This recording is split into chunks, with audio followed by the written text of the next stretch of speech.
I often get questions like, do you stutter? Or did you stutter actually? Or have you cured yourself completely? And there is no simple yes or no answer. So if you want to go deeper into how stuttering works and how getting free from stuttering happens, stay tuned.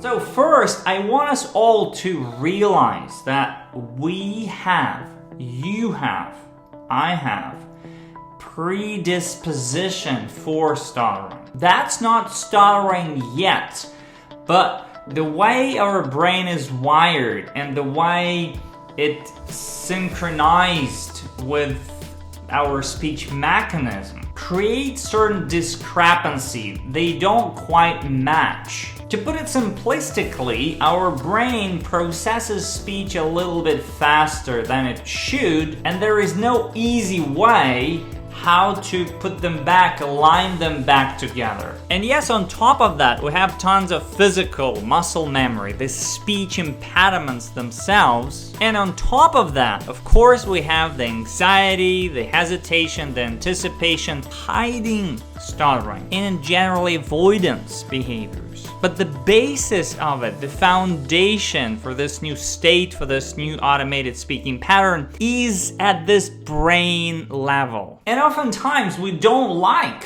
recognizing this. We often say that I have the fluent part of my speaking, so everything is okay with me in general. Well, to be honest, this is a bit of avoidance. We are running away from the fact that yes, we do have this predisposition. You and I are totally sane people. So when the speech impediments happen, they're happening not because we're just nervous or anxious. They're not coming out of the blue. They're coming out of this discrepancy that we have. We also want to understand a little bit the concept of neuroplasticity, the brain plasticity, which means that in the childhood, our brain holds many options, but then certain neural pathways become stronger due to our experiences that we have. And the other neural pathways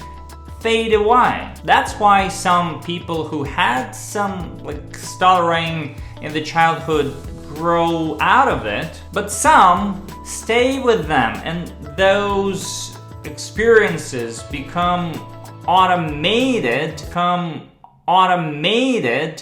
muscle and emotional memory. It becomes an automated speaking pattern. So we mostly focus on the speech impediments, the anxiety.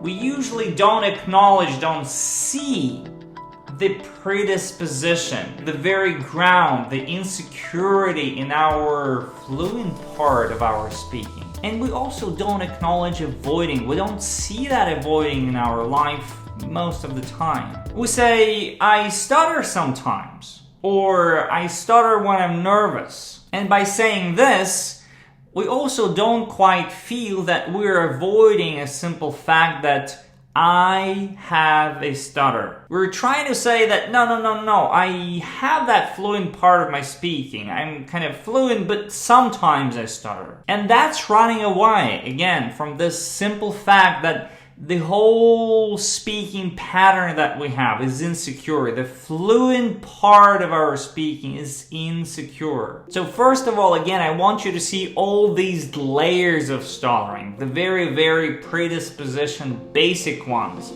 And the very, very top invisible ones, which again we don't quite acknowledge, we don't see. And that might sound like a bad news, like stuttering is much bigger than we think. But the second thing, the good news, is that coming back to this concept of neuroplasticity, there is a lot we can do about stuttering. We can work on restoring the inner structure of our speaking, restoring those neural pathways that we want to restore, or even creating them. And it's not simply managing our stuttering, because I often hear people say when they see a person or hear a person who's fluent, who stuttered, they say, yeah, but he's just he's just managing his stutter so well, he's controlling his stuttering. And probably to a large extent that's true, because most stuttering techniques,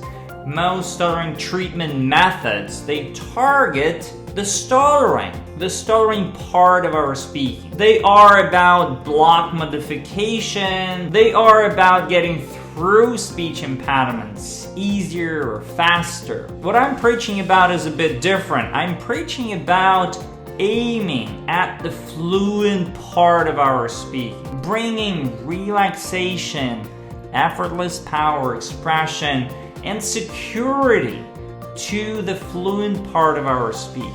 Feeling that relaxation and confidence and security in the fluent part of our speaking so that there is no ground. We eliminate the ground for the disfluencies to arise in the first place. We target the whole speaking pattern this way. And I'm also preaching about the hand stuttering technique as a firm physical ground, physical foundation for these new neural pathways that we want to create. We're aligning these two processes, how our brain processes speech and how our speech mechanism processes speech. So we align them together on a very physical ground, just pressing on our thigh, producing those sounds. First doing it one finger, one syllable, but gradually increasing the pace to pretty much regular pace. So all we do with this is just bringing that security, feeling that inner structure of our natural speaking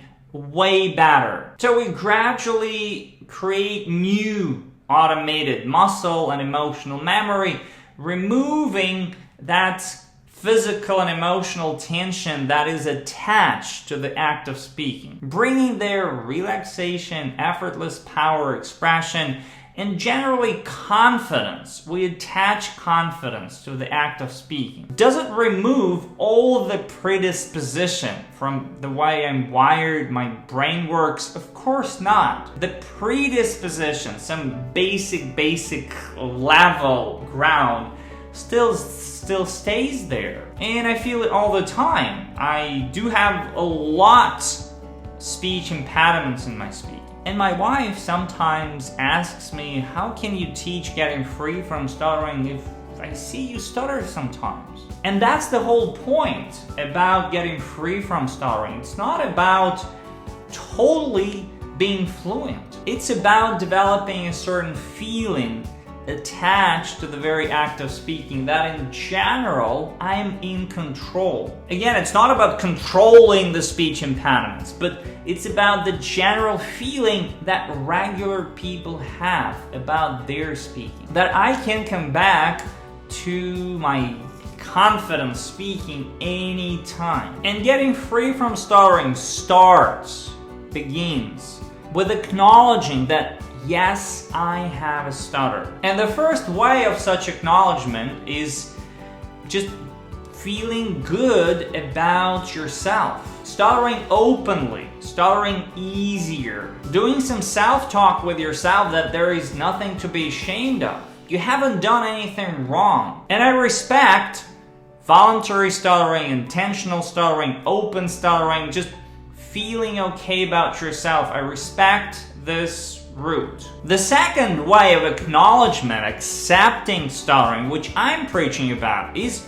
building that more secure training speech, which is relaxing, which is powerful, which is expressive, where we use the hand technique as the firm physical ground for that new, more secure speaking. Every time I'm using the training speech, I'm saying to the world, like to everyone, that yes, I have a stutter. And I personally got used to this type of disclosure. I'm saying, yes, I have a stutter, or yes, I'm in the speech therapy for stuttering, so I'm using the training speech, so my speaking might be a bit slower. Even though in fact, maybe it's not slower at all. But initially, of course it is. when we were building the training speech. So I got used to this type of disclosure so much that every time people are asking me, do you stutter? My first instinct is to say, yes, of course, I stutter. Yes, I'm in the speech therapy for stuttering. Yes, I'm using the training speech. At the same time, I totally realized that from the medical perspective, it's not quite stuttering anymore. From the medical perspective, when there is no tension, physical tension attached to the act of speaking, there is no emotional tension about the glitches, the speech impediments, if they do arise. It's not stuttering in the medical terms anymore. And in general, I really don't like thinking and talking in those medical terms, measuring the amount of speech impediments. The freedom from stuttering truly is when you are active, open, and positive about the speaking interaction. When stuttering is not holding you back. When you're not thinking about stuttering at all. When you're truly present, you're inside the moment. When you can truly enjoy it and truly connect with the other person. So for me, using the training speech was that moment of disclosure, of acceptance, of acknowledging that yes, I have a stutter. So the question I have for you, what is your way to acknowledge that you stutter? What is your way to admit it and truly accept it? Leave a comment to this video saying, I have a stutter. Not I stutter sometimes, not I stutter when I'm nervous. Start with this simple acknowledgement. I know it's hard, but the whole journey of getting free from stuttering is simply finding a way to acknowledge who you are and be who you really are. Not avoiding, not hiding from stuttering, not running away from it. Either stuttering openly, finding a way to stutter easier, or building a more secure training speech and consistently using it. Using it to the point where you feel that you no longer need it. So leave a comment. I'd love to know how you see this acceptance thing, because there is so much resistance to it, which is again part of stuttering. That's the avoidance, that's the hiding from stuttering. For more videos, subscribe to this YouTube channel. If you want to go deeper into how we can build this training speech I'm preaching about, head over to freefromstutter.com and join my free improve training. And for more interaction, join Free From Stutter Facebook group. Thank you so much. I'll see you in the next video.